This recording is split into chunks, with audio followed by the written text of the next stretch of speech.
Hibulb Conversations welcomes Craig Grenier Moses, great-great-great-grandson of Tulalip Tribe's Chief Charles Jules.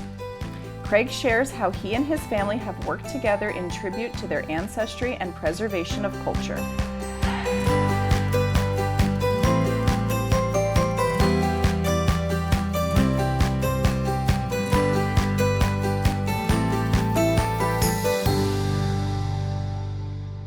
Hi, and welcome to Hibulb Conversations. I'm Mytyl Hernandez, and today with us is Craig Grenier Moses.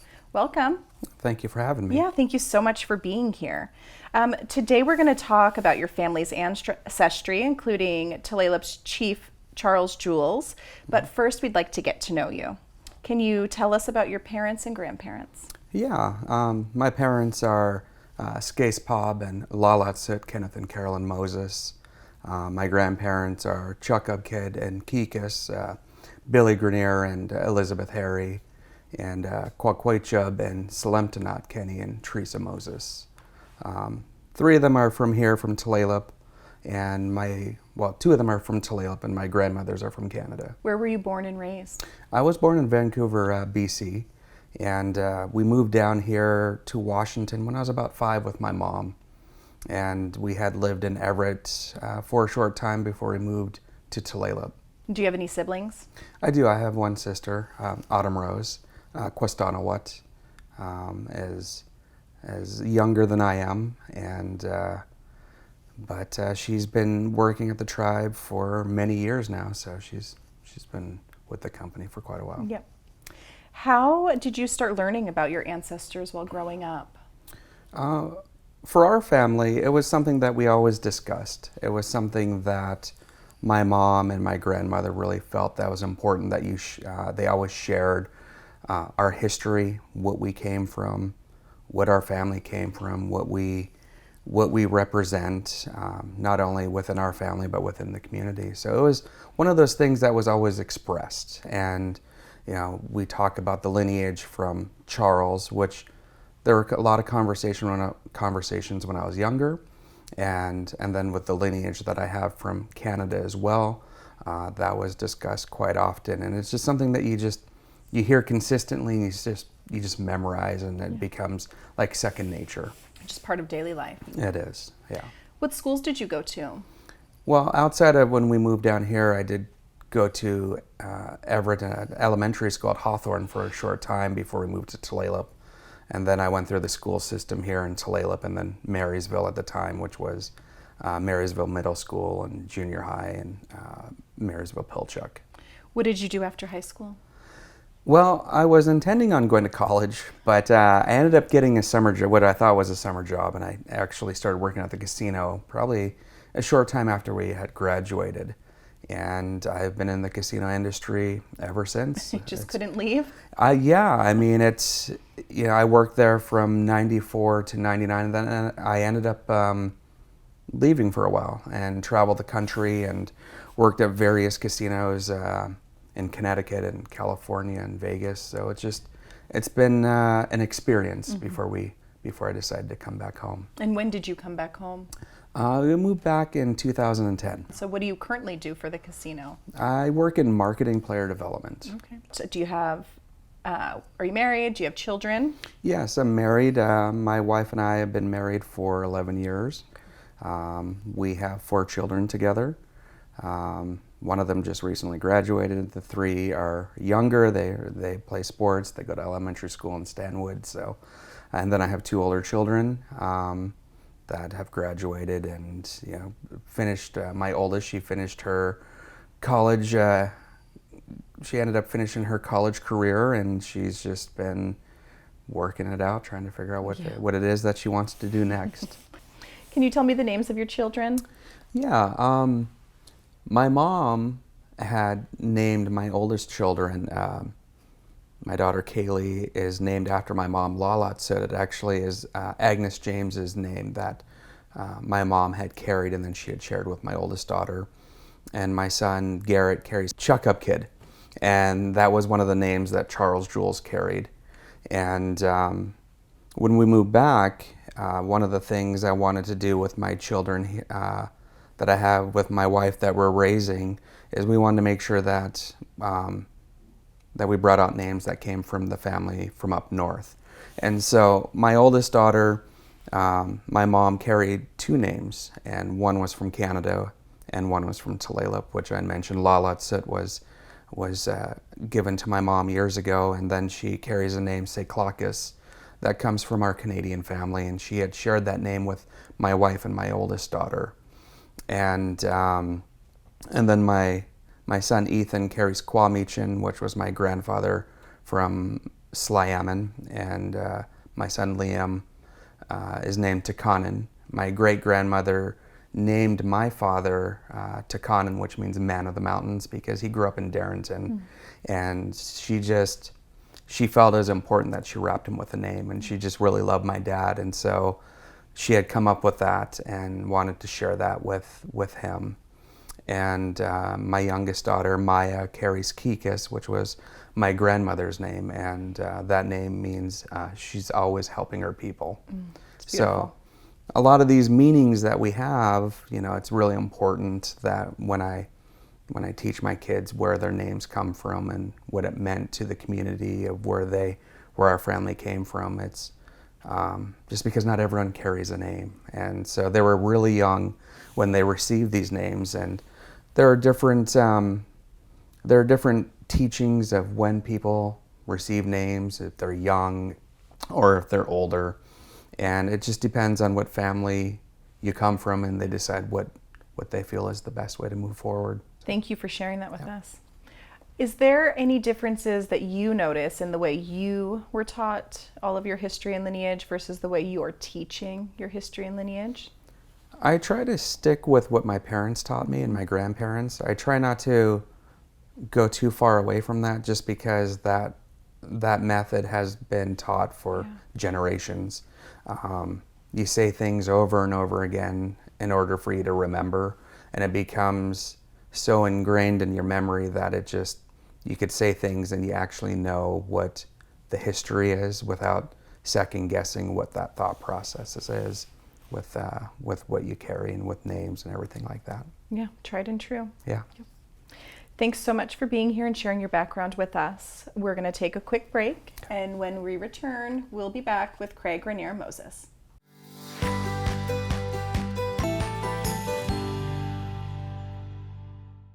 Welcome to the Hibulb Cultural Center and Natural History Preserve, where you'll discover the journey of the Tulalip tribes. Our interactive displays introduce you to the legacy of the Tulalip people told in our words and voices. A journey for all to experience.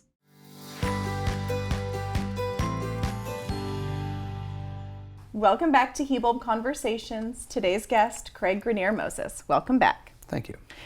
Tell us about researching family and ancestry. Well, it had started probably for me about 6 or 8 years ago, really trying to find more history, especially with the lineage part down here in Tulalip. We were always given a little bit of information when I was growing up, not a whole lot about Charles.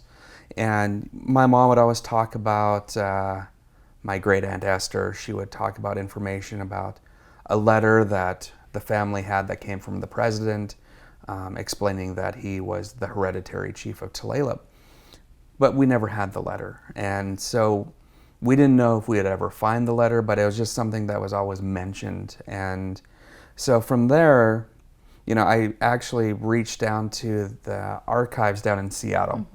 And I spoke with Tessa Campbell, who was a great support. She had a lot of information that she was really excited to share. And for her, I think it was something new, with a person that she never really looked into all too much. And Richard Young, I was pointed towards his direction, and he shared a lot of information. So before I realized, I had all this information that I never had before. And then it started to lead me to the direction of Remy Freiberg. And he really researched Charles a lot, and Father Charus.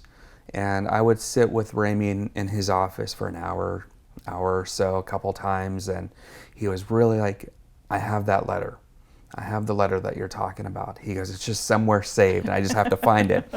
And so, he was looking, I think it was about 3 or 4 months, and then he emailed me. He goes, I found the letter. Oh my gosh. And I'm like, well, I'm gonna come down. On my way. And I did, and I came down, and it wasn't the letter what we expected, because we always believed it was from the president, but it was actually from the governor of Washington State.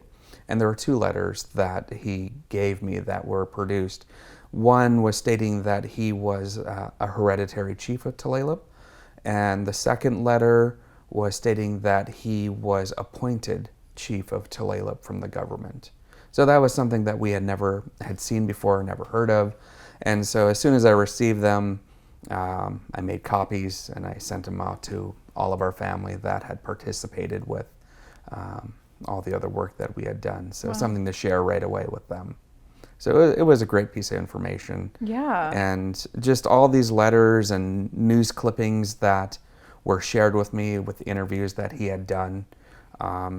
Some interviews that were directly to him and referencing other tribes with the Point Elliott Treaty and the allotments that some tribes received and what other tribes didn't receive.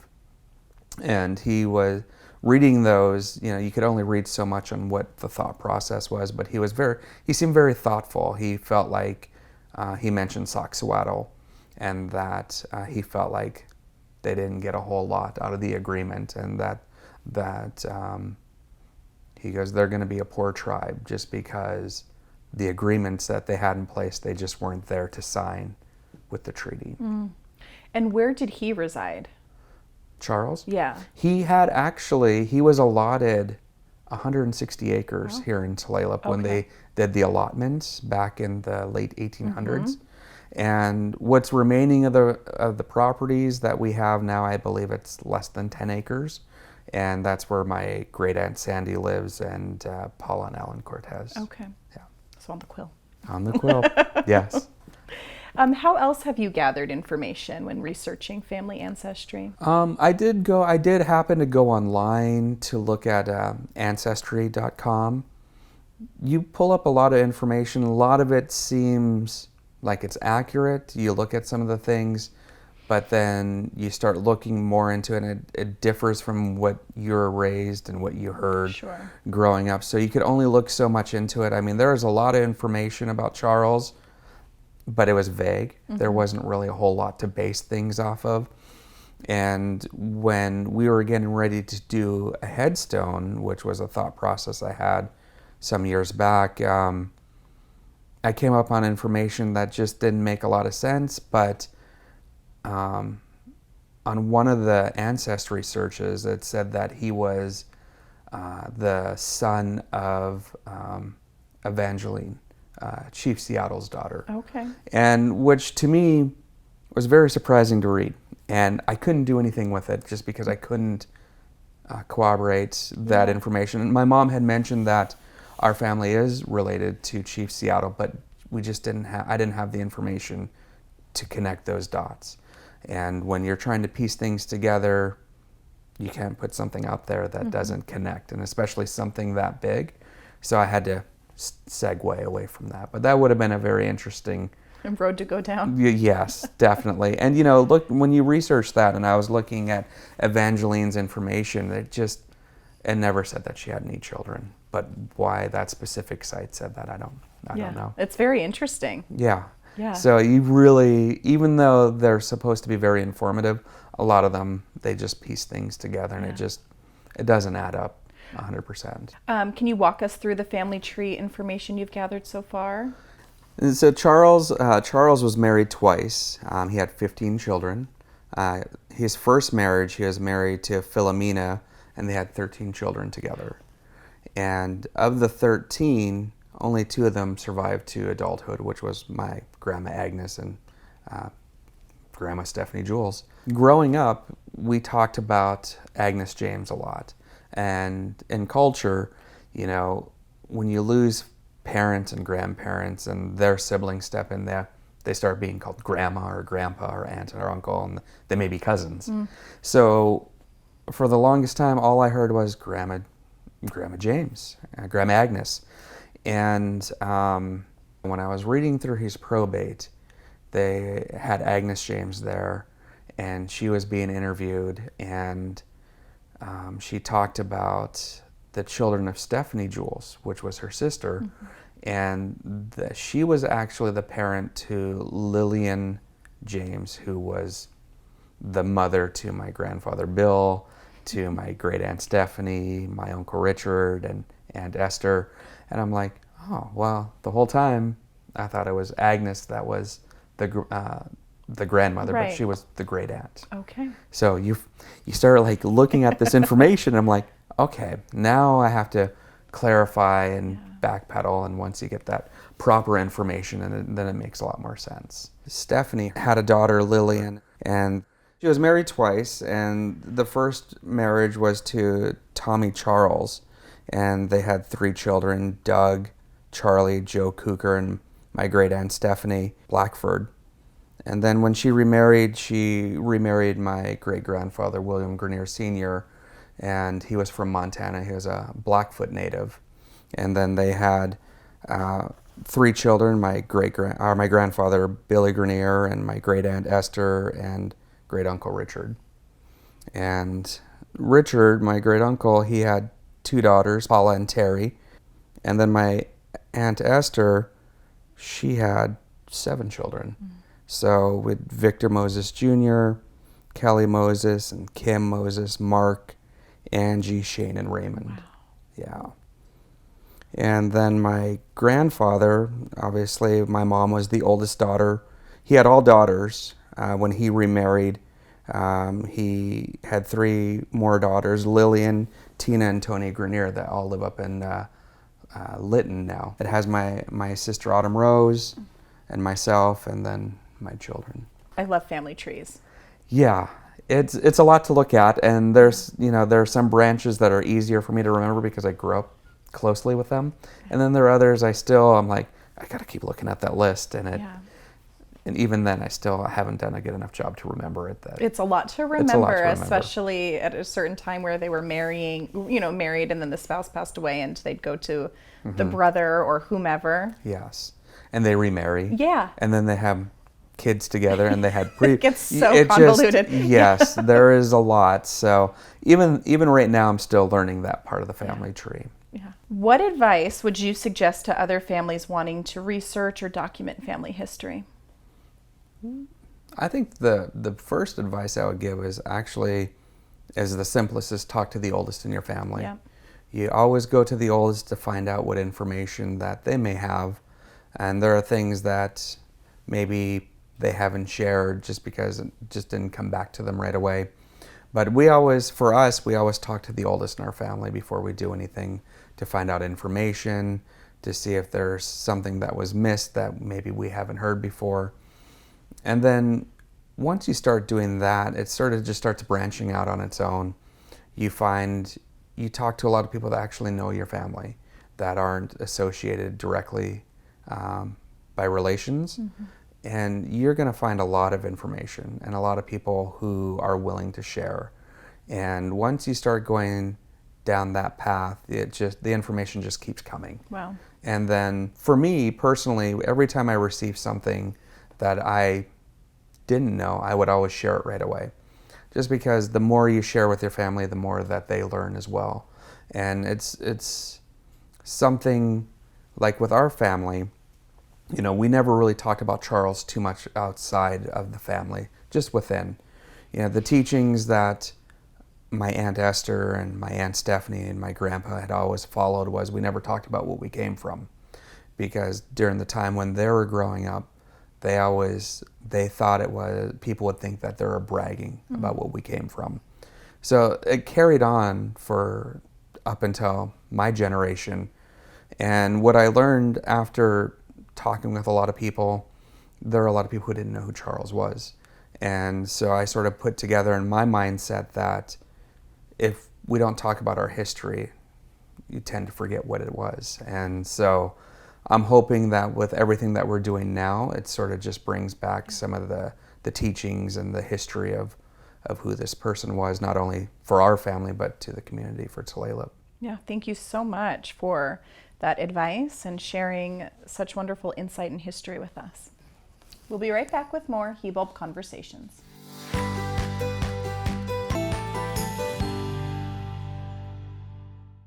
Welcome to the Hibulb Cultural Center and Natural History Preserve, where you'll discover the journey of the Tulalip tribes. Our interactive displays introduce you to the legacy of the Tulalip people told in our words and voices. A journey for all to experience.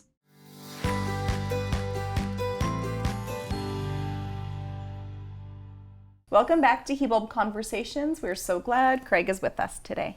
Thank you. Can you tell us about Charles Jules' original grave markers and where he and other members of his family are buried? Yeah, I had asked my mom, was the first person I asked if she knew where his headstone was, and she had mentioned it was at the old part of the cemetery. And so I reached out to Candy because Candy she's amazing. She always has information. So I reached out to her and she goes, well, let me do some research. And she got back to me fairly quick, and she goes, there's a lot of damage to their filing system years ago, and so the old cemetery is very hard to navigate to try to find things. And she goes, but what we have is there's 4 markers that you probably should look for is the best advice I could give you along those lines. And I'm like, okay. So I went and I just started walking through the cemetery, and I think I found it right away, like within 10 minutes. I was very surprised. Yeah. I was very surprised. And I came across a small plaque, an upright plaque, and I saw the name Jules on there. I can't remember which was the first one I saw, and there are 3 of them in a row. They weren't very big. And then I got to the last one, and it was just a plaque flat on the ground. And it said Chief Charles Jules, but Chief was spelled incorrectly. And I looked at that, and I'm like, well, that's not, in my mindset, I'm like, that's not right. And I talked to my mom about it, and at the time, I think that was probably about six years ago, I think. And I know I really wanted to have something done to fix that. And at that moment, I just didn't know how we were going to do it. But it was in the back of my mind. And it sort of just stayed there. And then, my mom got sick. And so that time shifted from everything that I wanted to do to where we got to at the end point. So just everything gets pushed back in the back burner when things start coming up. But absolutely. It was definitely on my mind for about a good 6 years, though. So how did your family go about planning a new monument and the dedication ceremony? Yeah, that actually happened very quick. And it was actually a really easy process once it started. My aunt, Sandy, contacted me, reached out to me about a month after my mom had passed. And she goes, well, I just wanted to have a conversation with you. And she goes, I just don't know if it's too soon. I'm like, no, it's, if it's something you need to talk about, and you go ahead and, share it. And I wanted to make sure that what she had on her mind, she was able to tell me what she wanted. And she had shared, I think it was about 30 years ago, she said, that my mom and my Aunt Stephanie and my Uncle Richard were sitting together, and they really wanted to do something to fix that. And so this had been a thought process years ago. And when Aunt Sandy was talking to me, she goes, I'm thinking about those conversations now. And she goes, I feel bad because everyone who was a part of that conversation aren't here anymore. And she goes, I really feel like I want to get something done for the family.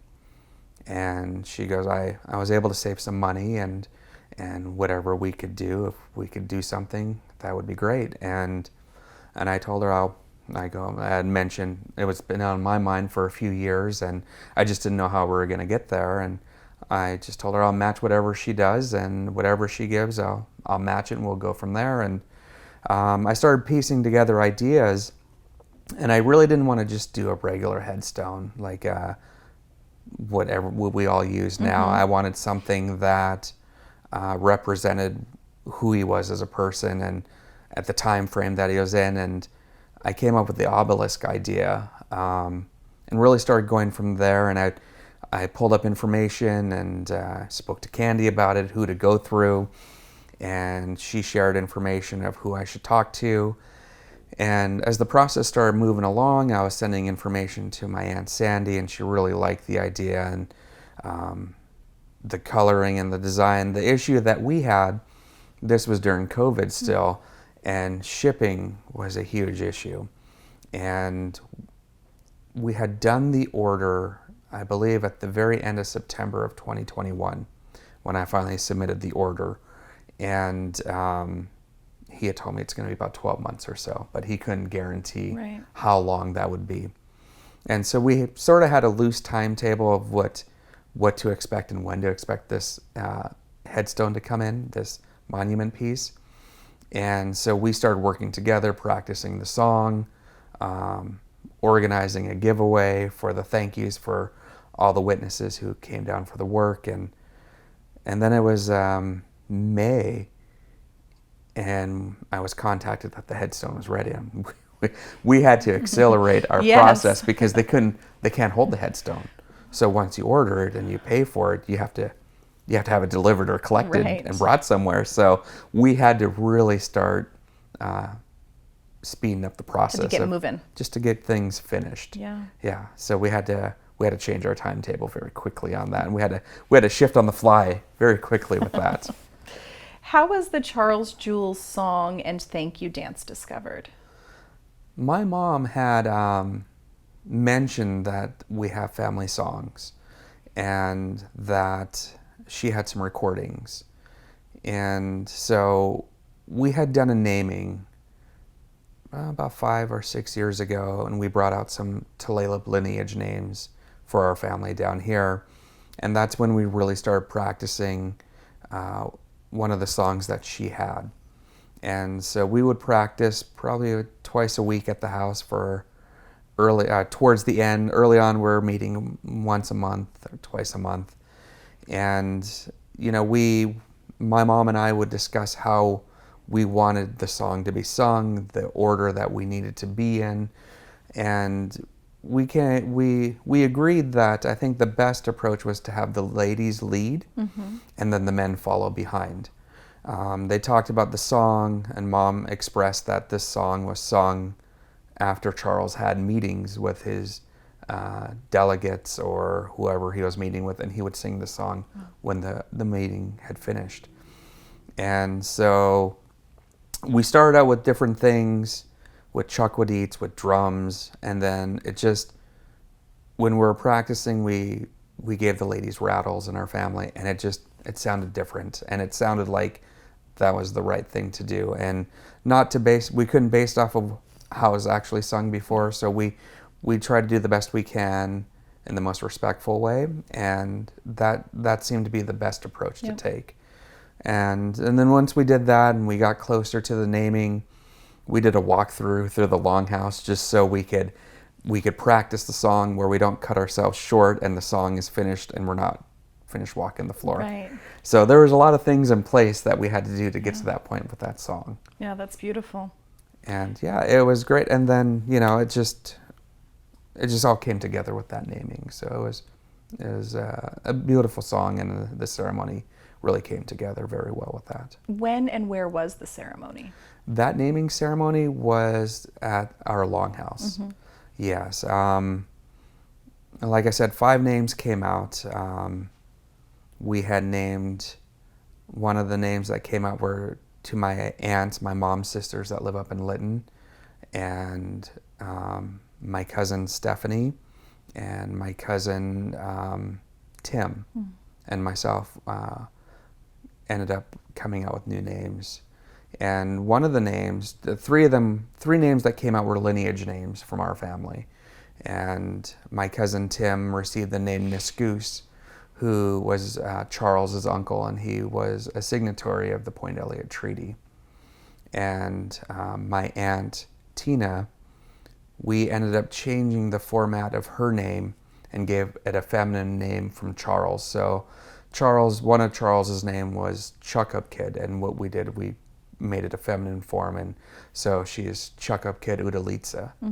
And then my mom wanted to give me a name from the family, and I carry the name Sahamkin that comes from Charles's grandfather, who was the chief of Hibulb. So we just sort of move forward with that. Yeah, that's wonderful. And what about the dedication ceremony for the new monument? When and where did that take place? We did that. That was on July 18th, 2021. And we had done that at the Kenny Moses building. And so we did a lot of preparation leading up to it. Paula and Terry and Alan, they did an amazing job. My Aunt Sandy, they worked very hard. I think that was one of their first ceremonies that they had done where we were trying to bring in a large group of people. I know I sat with a lot of the elders to hope that they would come down so they could witness the work. And we did have a lot of people come down, and it was very appreciated, and the work went really well. Originally we had sang the song when we did our naming that few years before, but I came across some more recordings after my mom had passed. I was helping my sister clean one of the rooms at my parents' house, and I came across 2 cassettes, and it said Chief Charles Jules on there. And so I took those, and I'm like, well, these are songs that my mom had mentioned after we did that first song. Because to backtrack on, after we finished that, she goes, well, we have more songs. I'm like, well, that took a long time just to do this one song. One thing at a time. One thing, I go, we'll get to it, and we never got to it. And I felt bad. I thought those songs were lost now that my mom had passed. But I found those tapes, and I had to go buy a cassette player because Where do you buy that? Where do you get, I went to Amazon, but I went to Walmart, and I ended up getting the cassette player. And there was another recording with one of the ladies. I can't remember. Her name was Marlene, and she had mentioned that it was a song for Agnes James, and it was an introduction to the Longhouse, or it could be used for namings. And so that was the first time I had actually heard something like that, especially for winter gatherings. I've never heard a song where people came out and they sang a song that you're introducing this person to this longhouse. So it was very interesting. And then we came across another recording of Charles's song, and Harriet had explained in the recording that this was the actual song. So what we sang the first time wasn't necessarily the wrong song, but how she explained the first song was it's for the people. You sing that for the people. And that the song that we did the update on was actually the song that he sang after his meetings. Okay. So we had to make a slight correction to what we thought was the actual song for Charles. It's amazing to know that. Yeah, and to find those tapes. Yeah. Yeah, and then the other part, it's like, I think how if we were to describe what the other song was about, that's the opposite of the introduction or to a naming. The other part of the song is it's their final journey to when they pass. And you only sing that song when you carry your loved ones into the cemetery. So it's the same song, but there are more words added to it. Yeah. So it kind of reminds me of if you're going to compare like a sibling song. Yeah. They're one part of each other. Yeah. Variations. Yes. Yeah. That's amazing. And what has this meant to the family? It means a lot.